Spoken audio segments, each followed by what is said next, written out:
Hi everyone and welcome back. We're reading Mr. Gum and the Goblins by Andy Stanton and we're on chapter 7, which is called The 3 Impossible Challenges.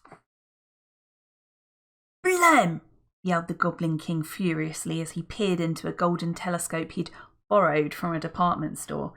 It's them meddlers, coming up the mountain to meddle with me tunnel digging plans, no doubt. Don't fret me, old shoelace, coughed the burger wizard, choking on a pipe full of horse fat. They'll never make it past the 3 impossible challenges. Phew, said the Goblin King. I'd forgotten about them blurping challenges what all travellers climbing Goblin Mountain have to face. Oh ho! He cried, turning back to the telescope. Here comes the first challenge now. This is going to be really funty, snickered BW. You see, that was how the burger wizard pronounced the word funny. Challenge 1, the troll. At that precise moment, down on the mountainside, the earth shook and trembled, and a dirty great troll stepped out from behind a boulder. He had greasy hair because he only bought cheap shampoo, and like all proper trolls, he carried a knobbly wooden club with a nail through it. Oh, he was a fearsome sight. As tall as 3 men he was, and he went to the gym every week to keep his muscles strong for crushing travellers and also to impress the girl trolls.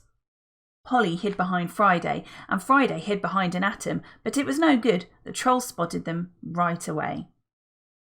Right, he shouted in a great booming voice. Shut up and don't move. He took a roll of parchment from his nostril and began to read. To whom I am about to eat. You have stepped onto my patch of the mountain like the fools you are, and now you must face my challenge, you idiots. And it is a mighty challenge indeed. No one has ever succeeded in beating me at this challenge, not in hundreds of years. And the challenge is this. You cannot get past me unless you guess my name, and you will never guess my name. And when you have failed to guess my name, I will crush your bones up and eat you.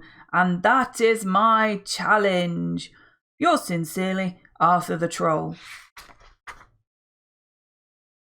This looks like trouble, Friday gulped. Shall we blow the horn of Quasal? Nah, we only gets one go at that, said Polly. I reckon we can handle this one. Bravely she stepped forward. Your name is Arthur the Troll, said Polly. And don't lie, 'cause I know it is. Now yangle off, Harry. Lucky guess, muttered Arthur the Troll as he yangled off. I'm going to the gym. No way, shouted the Goblin King in disbelief. Somehow their meddlers got past the troll. Don't you worry, laughed BW. It's the witch next. That'll muck them up. Challenge 2, the witch. Down on the mountain, a secret door in a rock opened with a scary creaking sound, and a witch came out, hobbling along with her little bent back and leaning on a cane. I'm gonna do spells on you, she cackled. Yes, that's right, spells. I'm gonna muck you up. Did you hear that? Said Friday in fright. Spells. Quick, said Polly, blow the horn of Quasal. Hold on a moment. She's not getting nowhere near us. It was true.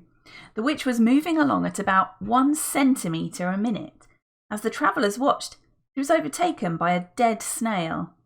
When I get near enough, I'm going to do spells, called the witch, brandishing her cane. Then you'll be sorry. Spells. Friday and Polly looked at each other. Shall we escape now or later? Said Friday. Later, said Polly, after supper. So Friday fetched some sticks to start a fire, and Polly took out the pies and some apples, and they made a fine meal, and all the while the witch inched along, occasionally calling out her threats. After they had eaten, the travellers sat and talked a while. Then they played a few games of backgammon, and after that they did a 10,000-piece jigsaw puzzle. Altogether it was a very jolly time, but eventually Friday stood up. Well, we'd better hurry off or the witch will catch us in a few hours, he said. So up Polly got, and together they continued on their way. Just you wait till I'm close enough to do my spells, the witch called after them, shaking her fist very slowly. Moss was growing on her shoes. Then you'll be sorry. Unbelievable, screamed the Goblin King, staring into the telescope.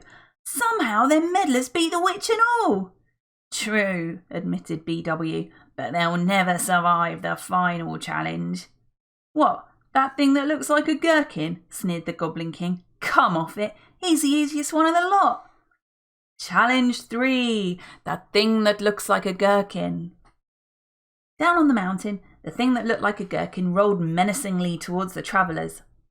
Friday stepped on it with his boot, and they continued on their way. Vroom! Shouted the Goblin King.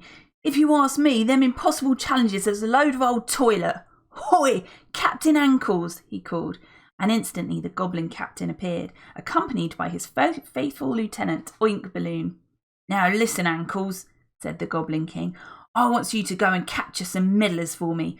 It's a big important job, right? So take your best soldiers with you. Take Whippy, Livermonk, Big Steve, Funk Whistle, Soup Dog, Jingles and Yak Triangle. Don't you let me down, Ankles, or I'll introduce you to my bashing fist. Once he'd dealt with that, the Goblin King turned to more important matters. Oi, Burger Wizard, where's me supper? He demanded. Right here, me old balaclava, laughed BW, holding up a plate of greenish meat and thistles. And there in the cave the two ruffians dined on their slops like common swine, while all around the goblins shrieked and hooted and roared. Ha ha ha ha, laughed the Goblin King through a mouthful of pig's bladder. This is the life. And that's the end of chapter 7. Thanks very much for watching. See you next time.